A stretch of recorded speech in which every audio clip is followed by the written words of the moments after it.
जयपुर से अहम खबर है। भजनलाल सरकार का गुड गवर्नेंस की दिशा में एक और महत्वपूर्ण कदम है। सरकारी कर्मियों अधिकारियों की कार्यकुशलता कार्यक्षमता का पूरा उपयोग होगा सुनिश्चित। हर रोज के कार्य निपटारे व मानदंड तय करने के लिए बनी है राज्य स्तरीय कमेटी। एआरडी सचिव उर्मिला राजौरिया की अध्यक्षता में ये समिति बनी है। एआरडी के संयुक्त सचिव होंगे समिति के सदस्य सचिव, एलएसजी प्रमुख सचिव, कार्मिक सचिव होंगे सदस्य, आरएएस आरपीएस, लेखा सेवा, पीएचईडी व पीडब्ल्यूडी द्वारा नामित एक मुख्य अभियंता, डीओपी द्वारा नामित डीएस होंगे समिति के सदस्य। प्रशासनिक सुधार विभाग ने उच्च स्तरीय अनुमोदन के बाद ये आदेश जारी किए हैं। भजनलाल सरकार का गुड गवर्नेंस की दिशा में एक और महत्वपूर्ण कदम है, जहां सरकारी कर्मियों अधिकारियों की कार्यकुशलता कार्यक्षमता का पूरा उपयोग अब सुनिश्चित होगा। हर रोज के कार्य निपटारे व मानदंड तय करने के लिए राज्य स्तरीय कमेटी बनी है।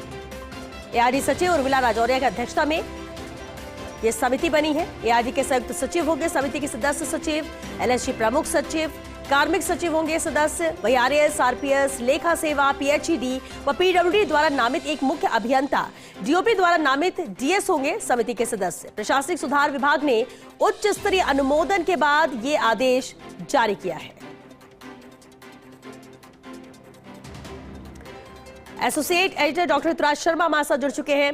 ऋतुराज जी, बेहद महत्वपूर्ण कदम है जिस तरह से अब अधिकारियों की कार्यकुशलता कार्यक्षमता का उपयोग सुनिश्चित किया जाएगा। किस तरह से समिति काम करेगी, विस्तार से जानकारी चाहेंगे। जो समिति का काम है वो काम मुख्यतः यह है कि जो सरकारी कर्मचारी और अधिकारी हैं उनकी जो कार्यकुशलता है उसका आकलन करना और कार्य क्षमता का पूरा आकलन करके उनका जो वास्तविक और पूर्ण उपयोग कहाँ पर सुनिश्चित हो सकता है यह तय करना। तो इसके लिए हर रोज का जो कार्य निपटारा है उसको देखा जाएगा और उसका मापदंड भी तय किए जाएंगे। इसके लिए सरकार ने कमेटी बनाई है जिसमें जो एआरडी सचिव हैं उर्मिला राजौरिया वो अध्यक्ष हैं और एलएसजी प्रमुख सचिव और कार्मिक सचिव भी इसमें होंगे शामिल। साथ ही आरएएस आरपीएस, लेखा सेवा, पीएचईडी और पीडब्ल्यूडी नामित एक अभियंता इसमें शामिल होगा। आरएएस आरपीएस और लेखा सेवा के एक एक अधिकारी इसमें शामिल होंगे और डीओपी जिसको भी डीएस को नामित करता है, जिन भी डीएस स्तर के अधिकारी को नामित करता है वो इसमें सदस्य होंगे।